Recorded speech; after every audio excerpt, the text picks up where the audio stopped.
En esta hora santa, la facultad de la memoria y la imaginación nos permite situarnos ante el Cristo de las Misericordias en la capilla del convento de las Clarisas y lo contemplamos, miramos la cruz, el rostro de Jesús, las heridas en sus manos y en sus pies, el pecho abierto.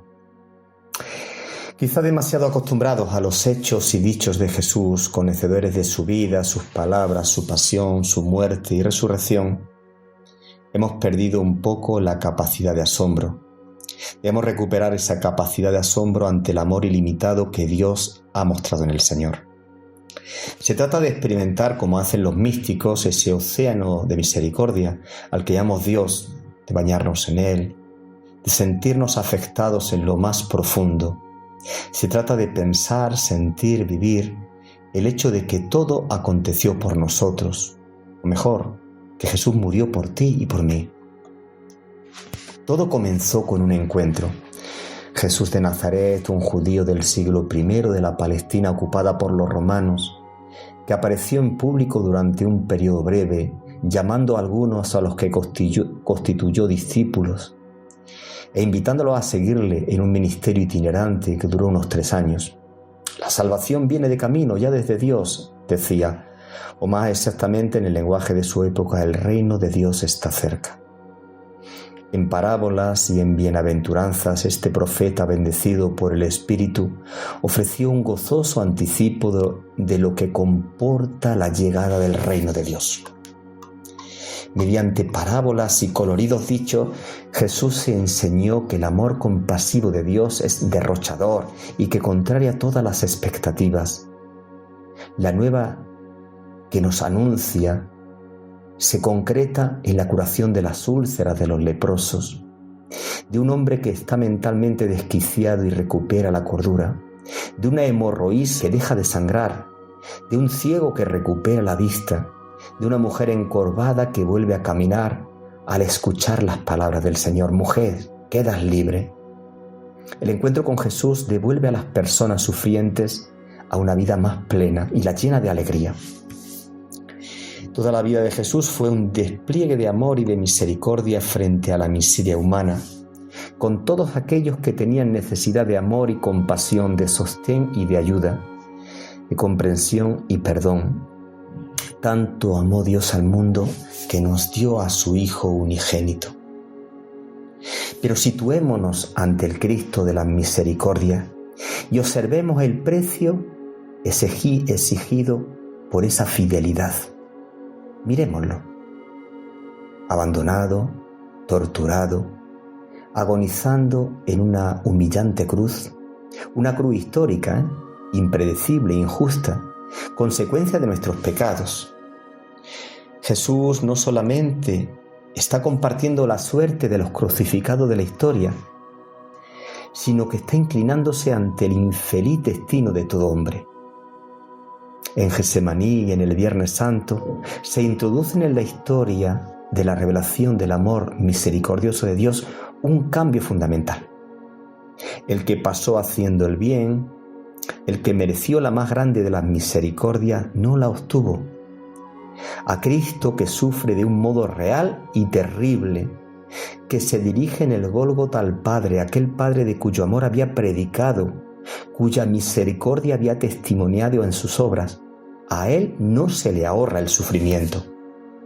A quien no conoció pecado, dirá San Pablo, Dios le hizo pecado por nosotros. Aquí se resume el misterio de la cruz. Justamente aquí se revela de modo definitivo e incomprensible el amor y la misericordia de Dios. Esta es la justicia de Dios, la lógica que brota del amor de Dios. Que el ser humano Jesús padeció la muerte agónica en la cruz es un dato histórico.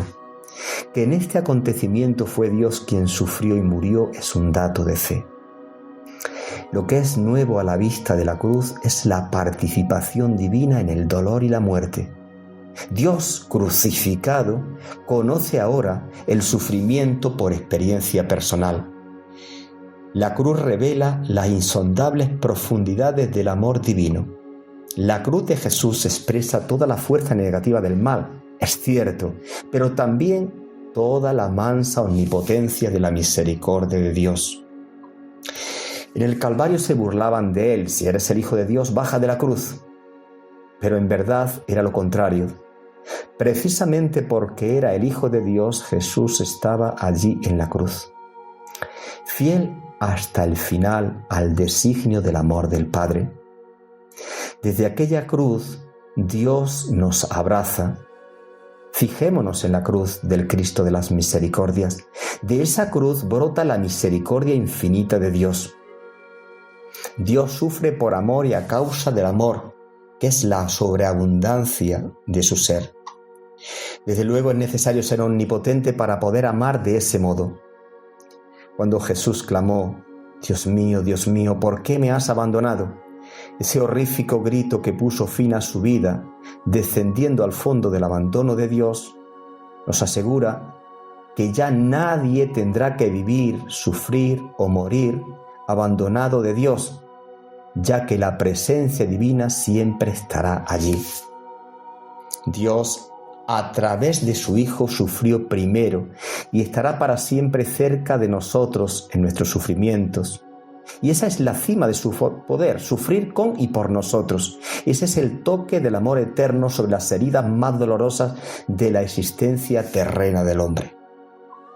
Aún podemos señalar a muchos Jesús coronados de espinas. ¿Cuántas personas están sufriendo por la pandemia del coronavirus, por ejemplo? En ella sigue resonando las palabras de Pilatos: Ecce homo, mira al ser humano, mira al pueblo que tiene que ser bajado de la cruz. Hay pecado, ¿cómo no? Sufrimiento y muerte, ¿cómo negarlo? La muerte ya ha sido vencida en la cruz y ya alborea el nuevo día, pues el mal ha sido vencido, la muerte derrotada.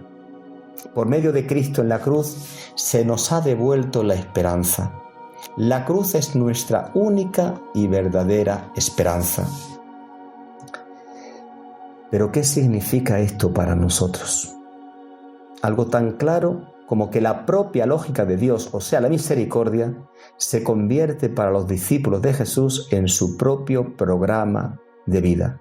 O sea, para los hermanos de la cofradía de los estudiantes, ese es nuestro programa de vida. Creer en el Hijo del crucificado significa creer que el amor está presente en el mundo y que este amor es más fuerte que todo tipo de mal. Creer que el hombre, la humanidad y el mundo viven en una auténtica historia de salvación que tiene su final en el gran abrazo de Dios. La cruz es el abrazo de Dios al hombre. Es ser impulsados hacia los demás porque Cristo se hace presente en el hombre caído, en el hombre que sufre. Pues cada vez que fuimos misericordiosos con alguien, fue con el mismo Cristo con quien tuvimos misericordia. Y ahora contemplemos al Cristo de las misericordias. Conocemos las 7 palabras de Jesús en la cruz, pero hay una 8ª palabra, su terrible grito final, el último sonido que salió de su boca. Este último estertor de Jesús reúne todo el sufrimiento de la tierra a lo largo de todas las épocas.